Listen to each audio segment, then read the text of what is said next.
Hey, everybody. Welcome to Locked on Lakers on YouTube. Brian Kamenetsky and Andy Kamenetsky. Bad news coming out of El Segundo Thursday afternoon for the Lakers. LeBron James is going to miss at least a week. Certainly won't play Thursday night against Oklahoma City with a strain of his rectus abdominis. It is an ab muscle, a long muscle of the anterior abdominal wall, according to this website. For those with low body fat like us, it is clearly visible beneath the skin, forming the six-pack. So LeBron strained his six-pack. I totally sympathize I'll say with this. that. Yeah. I'll say this. If I had LeBron's six-pack, I would give myself at least a week to let that thing recover. I would take no chances with it because LeBron has a tendency to practice shirtless, sometimes do post-game interviews shirtless, stuff like that. That thing's gold. Even at 37, it's pretty amazing. Yeah. All right. So this is bad. It's bad on a few levels. There's no upside. But let's talk about. Well, okay. Here, if you really want to strain, pun unintended, because he's dealing with an abdominal strain. For the good news, this was, according to Dave McMenamin from ESPN, sources told him that the injury happened during Tuesday's win over the Rockets. People may remember LeBron was out for about a minute in the tunnel. It looked like he was stretching out his groin, and that groin has been an issue for him recurrent for a couple of years, basically since he was with the Lakers. And I thought that he had re-aggravated that groin and that this was, yet another episode of that. His groin is fine. This is something new. So depending on how worried you were about the groin, I guess this is the glass half full version of injuries. LeGroin is okay. Yes. Mm-hmm. So the Lakers, obviously, it's being reported, are going to be very careful with this, as they should. We are still only 8 games into the season. Thursday's game is the 9th. There is a lot of time. You have to keep LeBron healthy.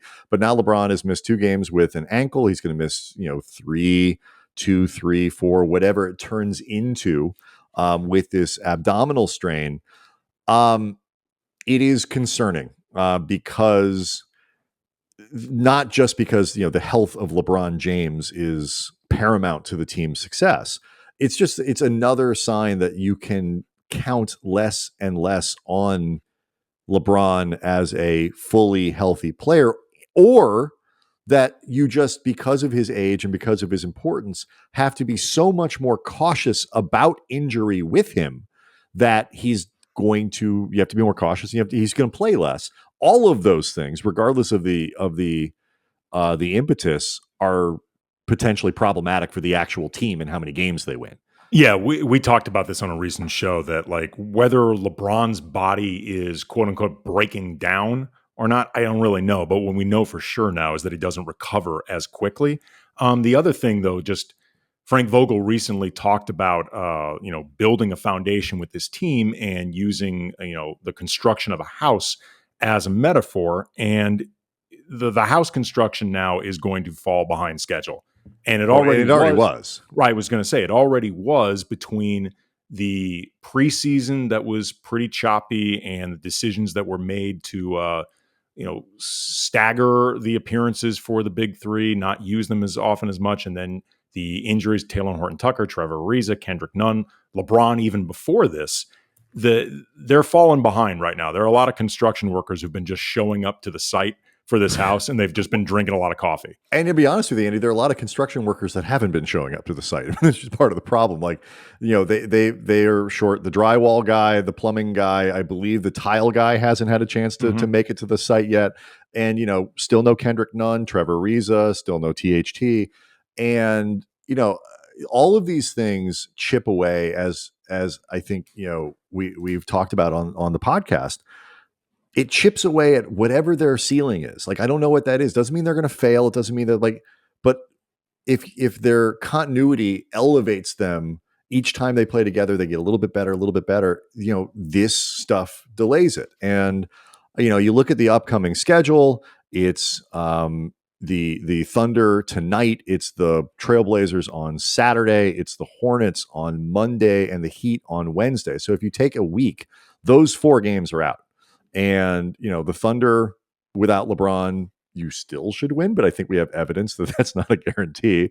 The Blazers in Portland's always a difficult place to play. The Hornets are no joke this year. The Heat are no joke this year. Even the Timberwolves, who come in a week from tomorrow, on a week from Friday to Staples Center, not a joke. And so, the Lakers could be without LeBron for at least a week. And that's 5, 6, 7 games, and it's not good. Yeah. It's going to be a lot of opportunity for Westbrook and Anthony Davis to build more chemistry, I guess. You're going to see Frank Vogel go bigger. Dwight Howard is now probable for tonight's game against the Thunder.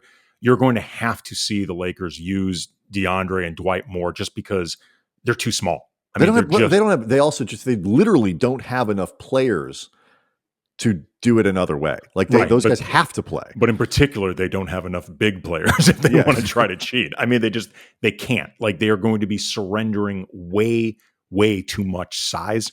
Either way, this obviously is not a good development for the Lakers. As you mentioned at the top, they should be cautious, but just because they're doing the right thing doesn't mean you have to feel good about it. So plenty more to come on the show for Friday following the Thursday night game against the Thunder on the Locked On Lakers podcast. Make sure you subscribe to Locked On Lakers on YouTube as long as you're here, where you get this kind of breaking news and analysis as it happens. We'll see everybody on the next show.